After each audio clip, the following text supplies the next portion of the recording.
what would be two pieces of advice you'd give your younger self? I think it would definitely be to be willing to use a sailing phrase, kind of hoist your mainsail here. That to be willing. It's easy to be in the boat and to think, okay, the boat's going and it's pretty easy to kind of sit here in the water and sense of normalcy. There's a little bit of fear and anxiety that can come when somebody for the first time is hoisting that sail, catching the wind. What's going to happen, right? This big sheet is out there catching the wind. And I think that is such a interesting depiction of what entrepreneurship is like. It can be super scary, but I think you just have to take the risk and go for it, or you'll always question, what if? My people, welcome to the Principled Minds podcast, where we bring to you a person or a message to help you uncover the core principles of making your vision for your career and personal life a reality. Relax, open your mind, and be ready to receive at least one piece of information that may encourage you to take action today. Welcome to the family. It is so good to have you back on the show. Now, you know that this podcast is about sharing principles that would help us advance our mindset. And when I say us, I mean literally you and I. Help us advance our mindset to help realize the vision that we have for our career and our personal life. And I do this through the guests that I invite on the show and through some solo episodes where I share some experiences that I have personally had that may be of benefit to you as well. This episode is no different. I met this guest at a conference where we had a great conversation. We thought, you know what? Why not bring this conversation to the people? So here you are. Our guest is a doctor of philosophy in international and intercultural communication, a co-founder and CEO of a tech company called Go Culture. And this company focuses on improving workplaces through diversity, equity, and inclusion, aptitude measurement, talent development, and certification.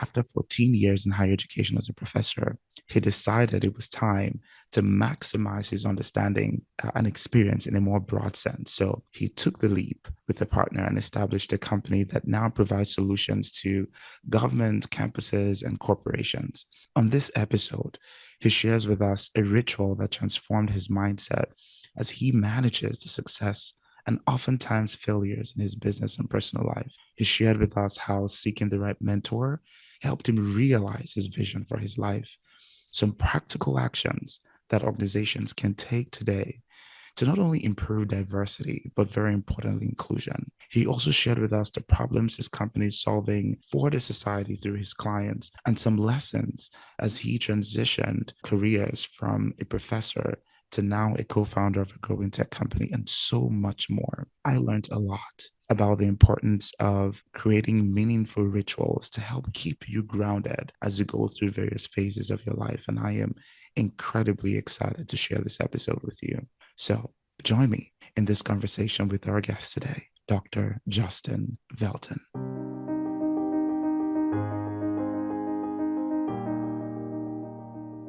What has made Justin smile in the past 7 days? That's a great question. Interesting to think about. I think people who are probably this happens in various stages of life and career, there are moments where you're really driven and trying to get to a certain point A to point B.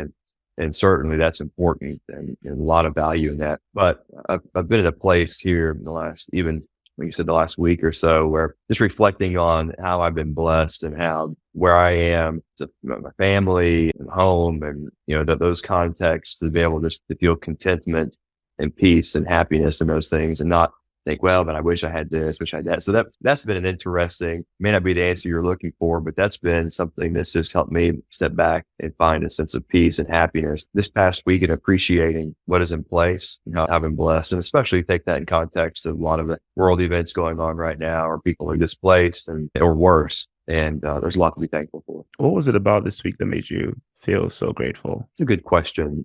That's a tough, I don't know. I think there are just those moments where, a realization and they hit you kind of like a memory, and for whatever reason, it's difficult to pinpoint, put a finger on what created that, what caused that. But like a wave that come over you, and just in a moment you think, oh, wow, that's a great memory, or that, I'm really blessed, or really in a good place in life. And it's hard to say if there's a moment or exact reason for sure. Sometimes I wonder, I feel like in the US, we have this goal called, it's interesting. Your company is also called Go Culture, but this goal culture where Yeah. it takes a lot of intentionality for you to take a step back and say, what do I have? And what are the things that I'm truly thankful for? Just taking a moment to just appreciate that. You would be so surprised how oftentimes we as individuals don't, especially if you're working, you have a business, all you can think about is what tomorrow is going to look like, the plans you're going to have, the plans you have coming up, what you need to do to execute. If you have employees, thinking about them, how you're going to pay it.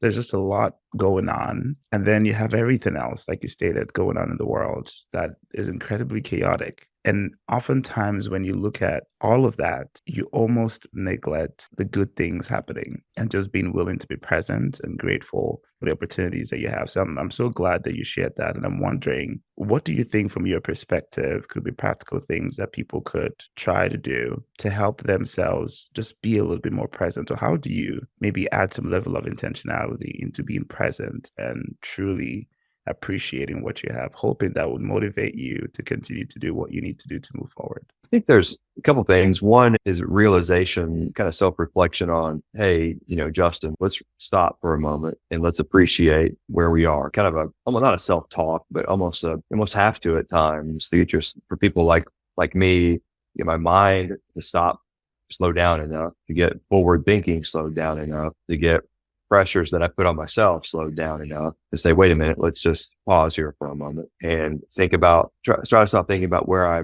think I need or want to be in whatever level or whatever context, and just think, wow, I'm so fortunate right now in this moment to be able to do A, B, and C, whatever that is. I've got enough to eat. I've got a home. I've got family. I've got all these things that are incredible gifts. And why don't I just take some time to reflect on those and appreciate a sense of appreciation rather than a sense of discontent that I don't have something else. I don't have something, a bigger home or a bigger, whatever.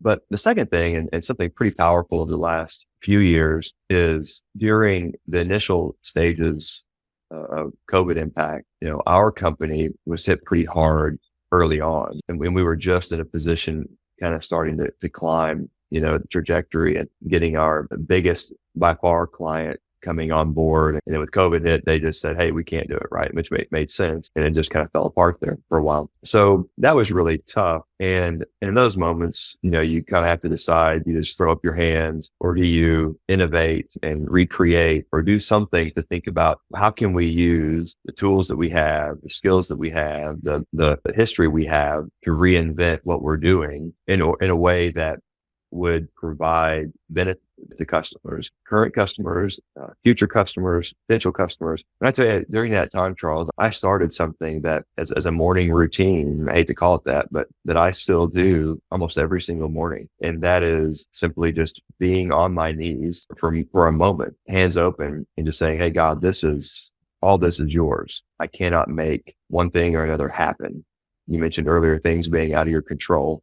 There are a lot of things, more than we'd like to admit, that are out of our control, right? And just an acknowledgement of that, I think, is powerful.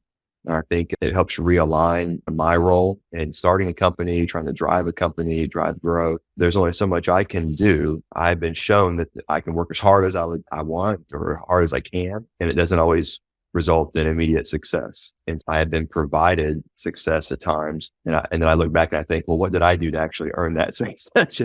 So it doesn't always, hard work does not always equal, sadly, does not always equal success. There's something else going on. And so for me, it's a reflection, a recentering of, hey, this is yours. I can't make it happen. I need your help. And so for me, that's a moment of, again, realignment, reflection, putting things into context so that I can appreciate what does happen and not feel like, well, look at me, look what I did. I won this, I created this. Wow. I wonder, what point did you realize that's probably an approach you want to take? Because there could be other things that you could have done in the morning. Why that specifically? Well, there are other things I do. I run a lot. Physical activity is, for an entrepreneur, if you have the ability to do things that really push your body physically, I think are really, really important, especially for extended periods of time, that help you think throughout the rest of the day kind of level set and keep you more level minded and still driven, but yet your mind and your body kind of aligning for a more smooth sailing day. How you react to situations, how you see or experience situations can really benefit there. But to me, all that aside, I think sometimes sadly it takes catastrophic moments to drive us to those reactions. And I have tried to really maintain that posture even after, post COVID and things recovering and, as a business, growing as a business. It's easy in those moments to think, wow, that was a panic reaction. And that was, it got me through that, instead of saying, no, I want to maintain that posture of humility and appreciation, even when things are going well. And almost a complete submission to God. It's like you had mentioned before, recognizing that you could work hard, you could do everything that you need to do or you believe you need to do, and then it doesn't work out. But then there is someone out there, a higher power, someone that you believe sees a lot further and beyond what you can ever see, that has your back. And if you only submit to him, there's a chance that things could get better. But he said something important, is maintaining the posture afterwards, because a lot of people run to God when things are going sideways. Yeah. But one of the most important things, and even I think to me, something that probably even almost validates your faith to yourself, not to others, is what happens afterwards when things get back on track. And it's so powerful that you said that. And I'm wondering how many people are in that very similar situation where they're scared, they're in a moment where there's nothing seems to be going well, and they choose that, I want to build a relationship with God. Is there anything that you think practically could be done to further strengthen intentionally, of course, strengthen your relationship with God? Outside of what you do, is there anything else that you think that's one that literally has no connection or has no prior knowledge or relationship? A year and a half ago, in one of they'd call it a bucket list, but it was my short list of things that I want to do in my 40s. And as a very driven person, I don't know if you'd call me type A as much as I'm just very driven. And so if I put it on the list, instead of thinking, well, I've got a year or I've got 10 years in my 40s to get this list done, I'm just thinking, okay, I've got a week, right? Yeah. And one of the things that interesting you asked at this time, I just revisited, and now that I'm 41 and a half, is mentorship. And I became very intentional when I turned 40 at seeking mentorship. And it's kind of one-sided. I mean, I want to be of benefit to these people as well and mentor other people. But really I thought, hey, my wife and I had moved 12 years ago to a new town. 12 years is a long time. However, during that time, we've been raising kids and a lot's been going. It's pretty absorbing. And so how do I take a moment to say, let me try to invest in myself here a little bit by just going out and seeking some of these people who I know and who I think would be great mentors who can really, speak some kind of wisdom into my life. And so I think that's really important, but I think you can tell who are people who are great mentors, have a lot of great wisdom, some life experience, who have a loving nature, have a mentoring nature. I think that's a huge piece of that journey. I think for not only people who already have a faith or reliance on God, but I think it's also people who are curious or frankly have no interest at all, or are seeking out those people who have been there, who are older. People, the gentleman I was seeking, were probably 20, 25 years older than me, more grandparent age, trying to not only just see them at a lunch every once in a while or a social event every once in a while, but say, hey, let's be intentional. Let's have breakfast so many times, or let's just do this. Not asking a lot of you. I just be upfront and say, hey, I think mentorship's important. And high quality people who I knew would say, yes, I want to invest in you as a person. It takes a bit of humility because, we all want to act, most of us want to act like we've got our stuff together all the time, right? But as a husband, as a dad, as a community member, as a business owner, we're all doing the best we can. But for most of us, it's our first time,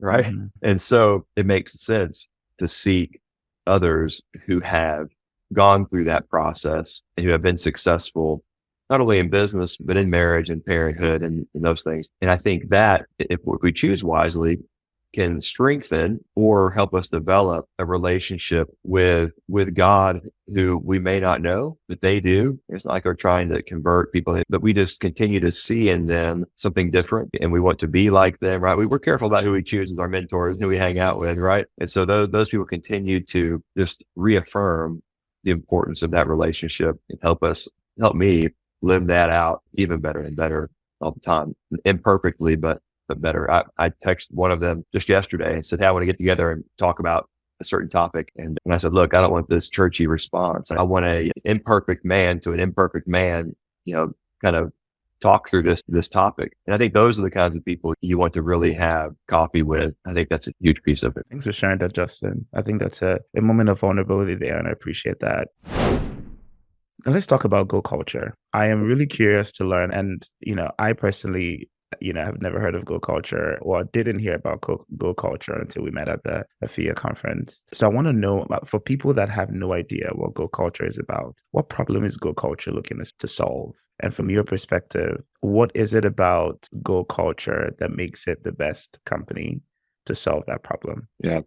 So we work primarily in the federal government. And the federal government, like many organizations structurally, even though we think of it as this kind of behemoth thing, it's really a lot of people. And so how they struggle with, just like any other organization struggles with, creating cultures of cohesion within the workplace when there is, as there should be, and there is, diversity among employees. And that diversity is so much bigger than what we're told diversity is in our culture. But in those many different contexts of diversity, engagement, working well together, treating each other well, anywhere from the recruiting all the way to separation in the life cycle of employees. What's that like for that employee? How are we treating onboarding? All these things. I mean, they struggle just like anybody else does. There are also currently some executive orders from the president regarding how we do those things. How do we as an organization not only say those things are important, but how do we show progress in those things? For example, diversifying talent pool, that's important. How do you quantify that? But more than that, how do you ensure, how do you show progress in your organization's ability and interest, thriving in engaging well from employee to employee, organization to the employees, and so forth, around inclusivity, belonging, those kinds of things? That becomes much, much more difficult to put a number to. We were here and now we're here, right? Because you can look at your HR hiring data and look at demographic information for employees who are onboarding or being recruited and say, hey, look at us, and pat yourself on the back and say, we're diversifying talent acquisition in our organization. That's great. You can put numbers on those things. But quantifying inclusivity, that sense of inclusivity, that's more like grasping at air, it seemed like. So that is a problem that we are helping solve for federal agencies, not only to be able to do those things, but also in return, be able to help them report that progress to the White House for the executive order. So we get more in the weeds there, but just as a brief response, that's what our company does through an online platform that scales to every single employee, providing for a lot of these needs, giving data and feedback to the organization, helping them make really important data-driven decisions around workforce inclusivity. You say a tool. So does Go Culture have its own tool, or you all work with the tools that the federal government has to implement this process? Yeah, it's probably important that I give you a little bit of background here. It is a tool. The short answer to your question, but I was a university professor for 14 years. Charles, it's hard for me to give a short answer. So what my background, my doctorate and research background is in intercultural communication and engagement and competency in those things. How well do we communicate, engage, interact with someone we perceive in some way, whatever that way is, to be of a different culture, different ideology, whatever it is from us, right? And when we experience that perception, how do we engage? Do we engage in those things? And so when I was a professor for 14 years, I was a part of this research group, and group is probably too much of an exaggeration. It was really me and one other guy. And he was one of the leading scholars in intercultural communication. And so we did the 20 plus year study in over 40 different countries, trying to understand these things. Why do people maybe when they're relocating in that context, why some really thrive in their cross-cultural interaction and why some really struggle. Are there ways that we could then identify certain ways that are certain indicators or factors or characteristics that one person has or is strong in, where the other person may be struggling, or some red flags or some kind of predictive elements we could measure? So we did this for a long time, a lot of tests, a lot of people involved. And we discovered that there are certain characteristics, we'll call them, for lack of a better word, right? The factors that we could measure. If you want to sanitize so we could look at an individual, understand across these 15 indicators where they're really strong in their aptitudes, where they're maybe not as strong, some growth opportunities, and then feed training for that person where they really need it most, kind of a needs-based learning approach. And so rather than blanket training individuals with, in 2020, unconscious bias training, what was it, right? In this space. And people were doing that and getting it for their organization, whether they thought they needed it or not. It was the thing to do. And sometimes that was beneficial. And sometimes I believe it was really more damaging than anything because of the way it was done. But nonetheless, that was a hot topic, had to have it, whether it was data driven or not, which a lot of times it wasn't. So instead, how do we step back and say, how do we understand our workforce and their needs around talent development, around inclusivity skill sets, we'll call them? And so what we did then after those 20 years is joined with an investment company out of Dallas, Texas, and turned our research and learning that we had developed over those 20 years and found that we could really accurately measure these skill sets and then train around them into a software platform. And so kind of think of it as a mini proprietary LMS, right? Learning management system. It's not a huge one like you would think, universities develop or buy to implement. Certainly we do a lot of the same things, but it's a much smaller scale, very focused on workforce culture. These federal agencies acquire our platform, and our platform then feeds employee measurement, understanding where the employees are strong or their growth opportunities and their skill sets. It's not identifiable. And so they cannot understand, they don't look at Charles and see Charles's account and know where Charles scored in certain areas. But Charles's score goes into an aggregate, right, of data, quantitative data, to help us understand, well, where do we need more training and why? Is there data showing this, accurate data? And so should we provide more training?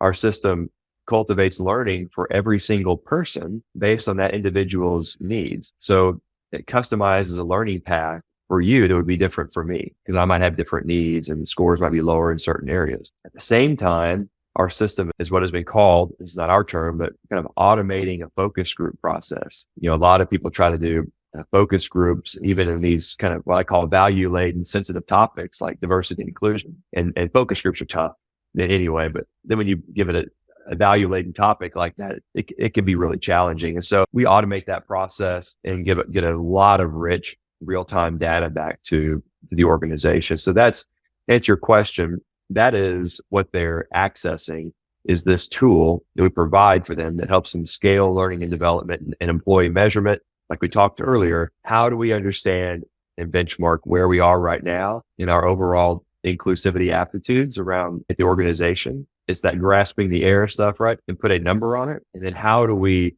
make decisions about what to do about that?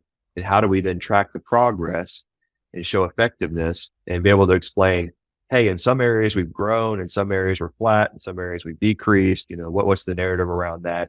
And we help them with employee feedback from the automated focus groups to be able to explain some of the reasoning around those things. What has surprised you the most about the data that you have seen or observed through various organizations around diversity and inclusion, around learning, around employee performance? I'm just wondering some interesting things that you've seen that you're like, wow, this is actually pretty surprising. What were some of those? And if you could talk us through how organizations are thinking about addressing some of those surprises, that would be interesting. For us, some of the surprising pieces really come out of the focus group piece. Organizations need the ability to, again, understand where they started and where they are now, numerically, quantitatively. It's important. Even one of the executive orders, 14035 for the president, requires that they show effectiveness of the training that they're doing, right? They're not just throwing training at employees, but what's the impact here, measuring impact. And so that's been an important piece, but I think even, I hate to say more important, but complementary for sure and of high value is this automated focus group piece, because therein we get to the heart of what people are really thinking. And we've learned that, if you do a focus group on a topic like this, Charles, if you make it optional, well, then those who are going to show up are those who are most passionate about the topic, which means they are either the most excited about it, right? And they care about it, or those who are the most upset by the topic. And maybe they feel like they've been wronged or whatever. And so they're either way, they're most passionate about it. And so that is not always, of course, the most representative group of everybody. We've talked to groups, you have 500,000 employees and you're doing focus groups and you get 5 or 10 people to show up. Well, that's certainly not representative of the organization. But if you make it mandatory, on the other hand, then you're asking some people to show up who may be there, but they're sitting back saying, I'm not saying a word, right? Because I'm not going to say the wrong thing and be roasted here. And so it's not that helpful. It reminds me of asking my kids are 8 and 11 when they get home from school, hey, how was school today? I'm excited about what's going on. And they say, it was good. Okay. I need more. Yeah. I was hoping for a little bit something, anything happened, exciting.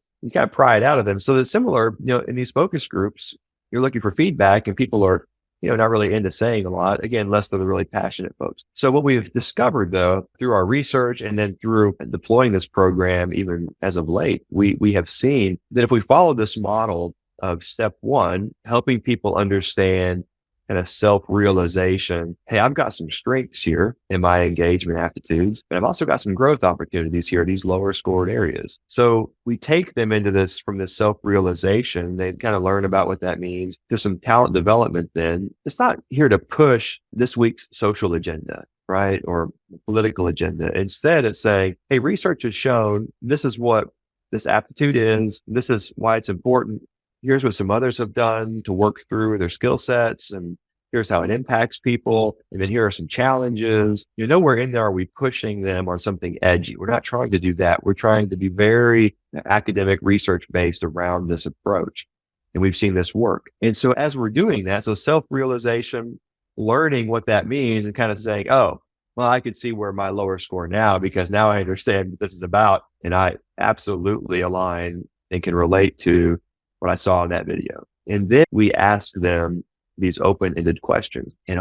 Organizations are continually surprised, blown away by how much people write. So for every 1,000 people at an organization, they can expect around 40,000 open-ended responses. And people typically don't write, hey, yeah, next question. They're writing some in-depth things. And so what we do is we take that information. And, I think with AI becoming so big, we may eventually, place some of that within, but, right now we're not even using sentiment analysis software, because you've probably worked with sentiment analysis software before. It's very cumbersome. It's not a perfect science, right? You're dumping a lot of words into a system, and you may know, because you've gone through all this information, that it's very negative, right? It's a very negative sentiment, but you know it, but you dump it in the software and it plays with it for a moment, then it spits it out and says, hey, that's positive sentiment.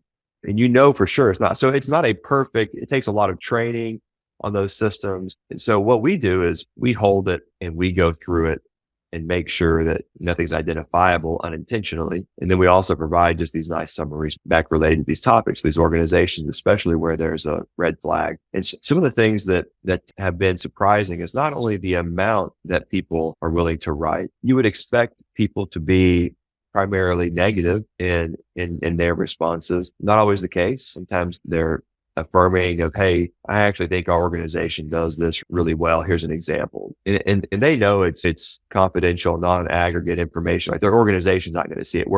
We really communicate, hey, we're third party, non-identifiable, really be honest here so we can provide back a summary. But I think some of the interesting components are, does the employee have a sense that they are being supported around these topics in a healthy way in the workplace? That the workplace is not going too far, by trying to adopt social agendas one week to the next. And they're not doing too little where they're just saying, hey, this stuff isn't real. Let's, go back to work. Are they somewhere in here in a healthy place? And that feedback, I think, is really valuable to these organizations because it tells them what's the employee perception. And as we know, perception becomes reality, right? It's if they perceive that we're just not doing enough, or if there are enough cases where people have said, look, here's something that happened, nothing was done about it. Those are EEO, equal employment opportunity cases. Those are harassment cases, you name it. Those are bombshells waiting to happen. And while we're not disclosing those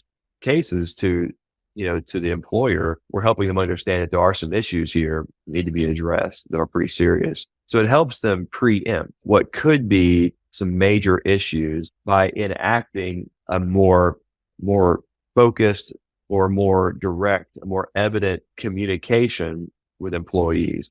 So some of the feedback we sometimes hear is, hey, there's a lack of communication between leadership and the rest of the employees, right? It's kind of that typical us and them, but doesn't feel as combative. It's just that, hey, we don't really know what's going on, right? And we're not really asked or, talked to. We're really just kind of mandated these things. And so a desire to have more communication. So then an organization, right, can take that, and you're not asking a lot, right? You're just asking that leadership communicate more regularly, more evidently. They may think they're doing that well now, but how do we help them do a better job of that moving forward?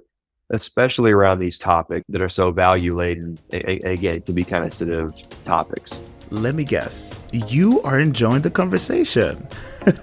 Well, if that's the case, share the episode with a family or friend. You never know who could be impacted by this conversation.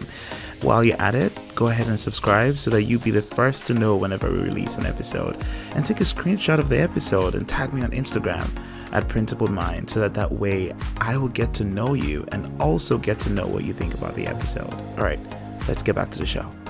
What are some things that you think organizations can start doing now to be more intentional about strengthening their D&I initiatives? If there are practical things that organizations, federal government agencies, from your perspective, that you think, okay, we've seen a ton of data on some of the challenges that seem to be trending across organizations. What are some practical things that you think that these organizations, or leadership in these organizations, should start thinking about? 2 or 3 things. Yeah. What they have been focusing on, it's in some cases created some backlash. And so what primarily has been the focus has been, how do we change talent acquisition practices to bring in more people who are in quote unquote minority groups, right? Again, it's a wonderful goal. It's a wonderful idea, but if it's not done well, which it hasn't been done very well in some cases, it leads to a lot of animosity within your current workforce, right? Because some people end up feeling like, hey, I didn't get a job because of my skin color. Hey, I'm a white male. I didn't get that job simply because it's 2022.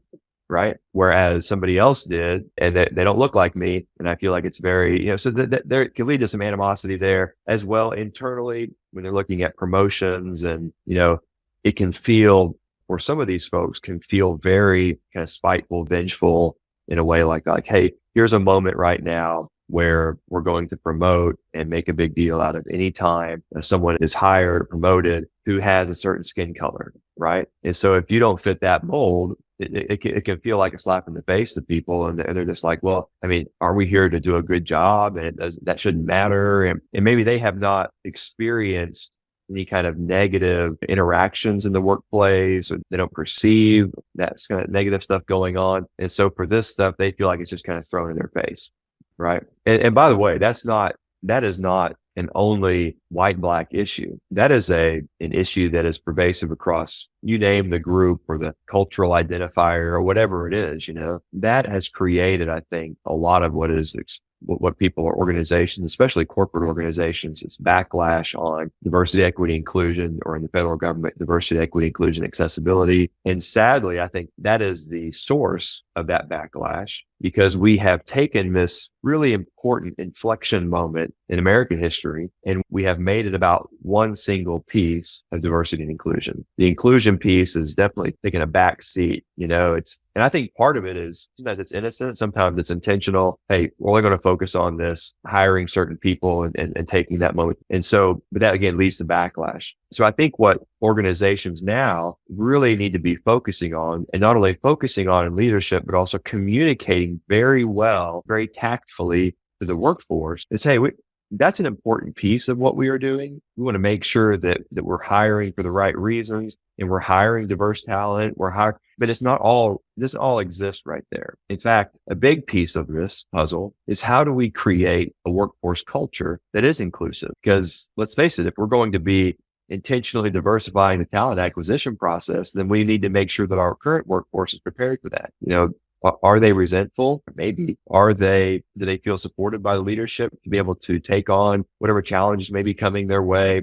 Do they feel threatened by change? Are they adaptive to be flexible as things are going to be changing? All these things that we're looking at in our measurement to understand, where are we as a workforce? Are we prepared for this? How do we become more prepared? How do we become more inclusive? How do we recognize ways that we're not inclusive? How do we help people when they're onboarding have a sense of belonging? I think those things, you take those things and you're going to be really hard pressed to find somebody who's going to say, you know what? Those things aren't important. Who cares about including, like making people feel like they belong in a workplace? That stuff's not important, right? They come here for a job. Now, granted, they only stay for 6 months and they leave, but but they're here for a job, right? And so in this current phase, especially of finding, recruiting, maintaining a great talent, it would be foolish to say creating a sense of belonging, inclusivity, helping people become flexible, and being flexible with them in their workplace and their place as far as, is it hybrid? Is it in person? All those things, how they engage across a diverse talent within the organization, how they feel engaged with all those things. To say that's not important would be quite foolish, especially right in today's market. So again, I really think it's called diversity inclusion for a reason, right? The diversity is part of it. The inclusion is another piece. So I'm not saying one's more important than the other, but it's kind of that chicken and the egg, right? Discussion. Which one do you need to focus on first, or do you focus on both of them? And I think, unfortunately, to the detriment of the workforce inclusivity focus, organizations, the federal governments are certainly guilty of this, have said diversifying talent far outweighs making people feel included, creating this great culture in the workplace. And I think that's what's caused the backlash. And what we need to do is get this more level set. We bring it back level and say, yeah, but we really need to make sure we are communicating well with the workforce. We're creating this culture of inclusivity, and we're doing that really well and investing in that equally as we are just trying to go out and get diverse talent. That is powerful. I really appreciate you sharing that, because I think that's the one key thing, is thinking about the practical things that organizations can do, right? So I'm so glad that you had shared that.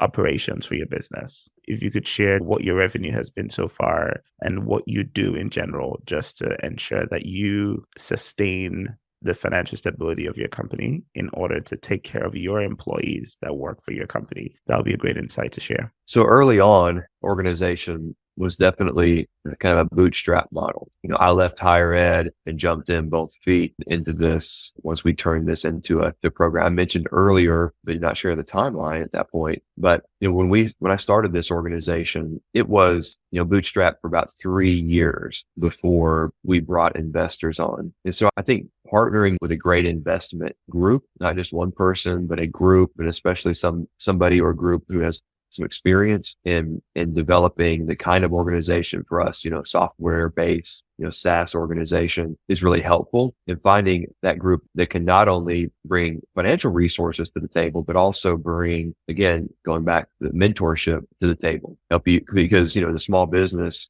you're running a pretty skeleton crew. And so when there are great times, we can celebrate together. When there are rough patches, you have support there, but there's also that financial underlying financial area where you say, hey, yeah, I need to give up part of ownership of this so that we're in a healthy financial place. And I would say that is probably one of the biggest financial pieces that I can advise, rather than throwing out a lot of numbers. Everybody's situation is so different. What I think is really valuable is having that support group so that there is stability in that, hey, if there's a month where it's not going as well, just because of, government contracts, for example. I mean, those could take, we are closing one right now that literally the customer said, they said, yeah, we're going to do this a year ago, a year and 1 month nearly ago. And the paperwork has been nearly done for 6 months. It's a great opportunity for us, but behind that opportunity is a lot more opportunity. So we've been eager to close that, even one opportunity for a long time. And without financial backing to ride those waves, I think it's really, really difficult. What we try to do though, from a spending perspective, is really just not spend unless we have to. There are organizations in our phase, in our stage, where they're raising different rounds of investment. And we've done a couple of rounds. What sometimes happens, not typical, but sometimes, hey, you go raise the money, you celebrate, and you burn through it as fast as you can and go get more. We take more of a snail approach, and we raise capital when we need to, and then we burn it very slowly so that, especially working with the federal government, we can outlive those kind of trends that come and go and things like that. So I think that's an important piece, always trying to keep enough financial stability. Now, going it alone, unless you're just independently very wealthy, is not a smart idea. It took me a long time to finally swallow my pride and get to a point where I realized it wasn't about pride. It was a matter of business sense. It was a matter of the right thing to do, to be willing to say, I am going to carve out a certain piece of this company and be willing to set it aside for another investment group to come in and buy a piece of the company so that we'll have greater financial stability long term, and that we will be in a spot where not only the money's there, but the mentorship's there. And so that's what we decided to do. And I know there are horror stories upon horror stories of raising capital. We were very fortunate through a series of personal relationships, to get to the right people who were eager to be a part of what we're doing. That's awesome.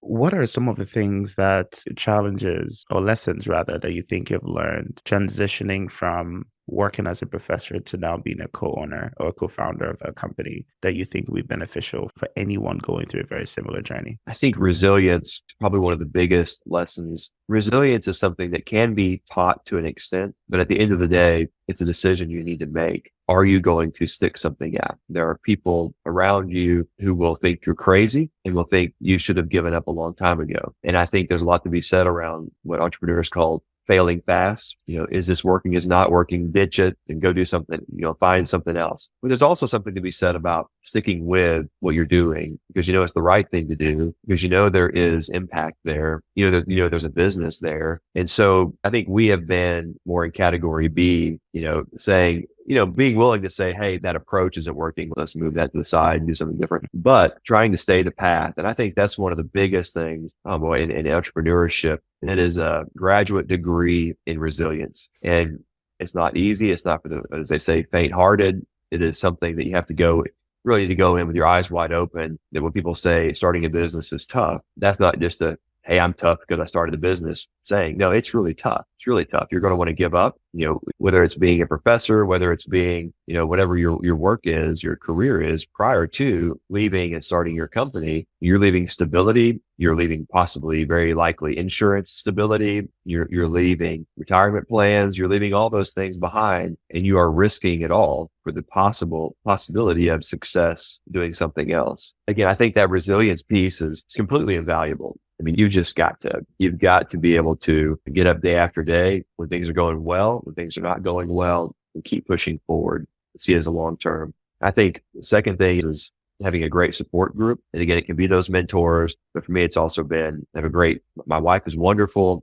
incredibly supportive, interested in what the company is doing, but not, she's very even keel when it allows me as an entrepreneur to have the roller coaster experiences, right? Because she's on the even plane. And so that's really important, not only in the spouse, but friends and the support group, because there are people who are going to look at you like, what in the world are you doing? What are you doing? Why would you Yeah. leave what you have for this thing that you have, you don't even know? There's no guarantee of No success. guarantee, no guarantee at all. And, it's so many challenges that come with that, relationship challenges, Hmm. financial challenges. And I mean, there are times you just feel like, it would be a lot easier if I just hung this up and went back to a Yeah. normal job, we'll call it. So I think resilience support group is incredibly, really valuable in that process. What would be two pieces of advice you'd give your younger self? I think it would definitely be to be willing to use a sailing phrase, kind of hoist your mainsail here. That we could be willing. It's easy to be in the boat and to think, okay, the boat's going and it's pretty easy to kind of sit here in the water and sense of normalcy. There's a little bit of fear and anxiety that can come when somebody for the first time is hoisting that sail, catching the wind. What's going to happen, right? This big sheet is out there catching the wind.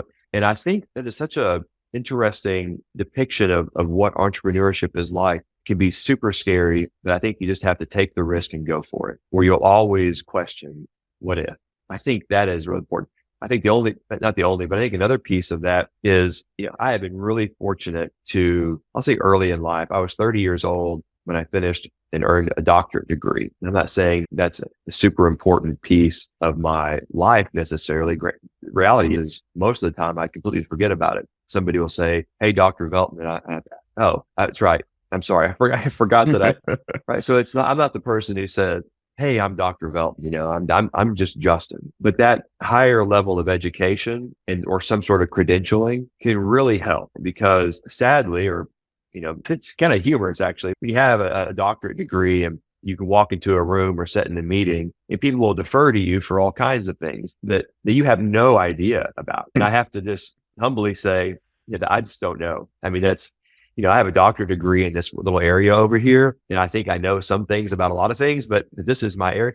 And to ask me about energy saving on certain kinds of light bulbs, just because I have a doctorate degree is probably not my best place to give advice, but it does help you career wise, even as an entrepreneur, to give you a sense of credibility in a certain space. Candidly, in the diversity and inclusion space, if I am talking to a customer and I'm talking about our product and I am a white man, that sometimes they think, what does he know? What does he know? Right. And so they may question, what is your doctorate in? And they probably assume that it's in math or, some sort of science or something like that. And I can tell that when I say, well, it's just my doctorate's in intercultural communication. We did this study and all that. You can tell it completely shifts their perception of me, because there's credibility behind what we're doing, what I'm talking about. I'm not just selling a product, but there's a lot that's gone into me as a person, this study, this research, this product. And I think that's a valuable piece. Again, thirdly, and lastly, there's got to be this, recognition, realization of our place. And that is going back to earlier, getting on my knees in the morning, putting things in context. I can't make this happen. Now I can work today. I can work. This isn't this kind of work, my fingers to the bone, right? And it may work or it may not, but I just need to be able to do that kind of work with the humble understanding it's out of my control. Mm-hmm. And I give it to God and say, hey, we've done all this work, continue to do this work. It's up to you whether it's successful or not. And that really helps me recenter. What would you encourage Justin Velten today? What encouragement would you give yourself today? The encouragement I would give myself is that as a very conscientious person, I put too much pressure on myself. I have an incredible group of investors who are really supportive individuals, not just financially. So because of that, though, I take it upon myself to cast negative things on myself because things aren't moving fast enough, or their revenue's not big enough, or those kinds of things. And so I have to, and I literally have to do this sometimes, to stop and think, remember, hey, no, things are going well. We're in a great spot and this is a good investment for these folks and it's going well for them. And just stop the negative speak toward myself. And I think that is something that, I'll probably have to remind myself of today at some point, because, those things, especially at the end of a week, we can have an incredible week. And at the end of the week, I can still feel like, yeah, but we didn't do A, B, and C, and I think I have to just stop and say, wait a minute, nobody is telling me that. I'm just telling myself. That realization is important, and to be more self-affirming. Hey, you're doing a great job. Company's doing great. Let's not be so hard on ourselves. Complete this sentence. I have a principled mind because I'm very purpose driven. So we have a significant purpose in this organization to improve the workplace for every single person? Are we a business? Do we want to make money? Do we want to grow as an organization, impact more people? Yeah, but at the end of the day, we can feel really good about our business. It's not only a product, but it's a product with a good purpose. And I think that's one of the things that really drives us and it excites us when we have to make even cold calls at times, because we have customers who really have seen the impact and they love what we're doing with them. And it's like if they were to winning the lottery and they had a trick to winning the lottery, wouldn't they want to share it with other people? So we need to go to others and say, hey, this is really helping them. I think it could help you. And that's for us easier than, hey, we have a product, we're just trying to sell it. Where can people find you? Yeah, our website is Go Culture, all one word, goculture.com. People can email me, even Justin at goculture.com. Happy to respond to questions that may come up from folks about any aspect we talked about today. Organizations, of course, are interested in learning more about our program can reach out that way and get them connected to the right person. But, Charles, I appreciate you having me on today. It's a really great honor. It's been great talking with you and a lot of great topics. And I hope that somebody, even if it's just one person in the vast audience who hears this, can get something valuable out of this, then it's been very worthwhile. Absolutely. Justin, it has been a pleasure and an honor to have this conversation with you. I'm very excited for Go Culture and the future of Go Culture with everything that you've shared, and I'm wishing you much success.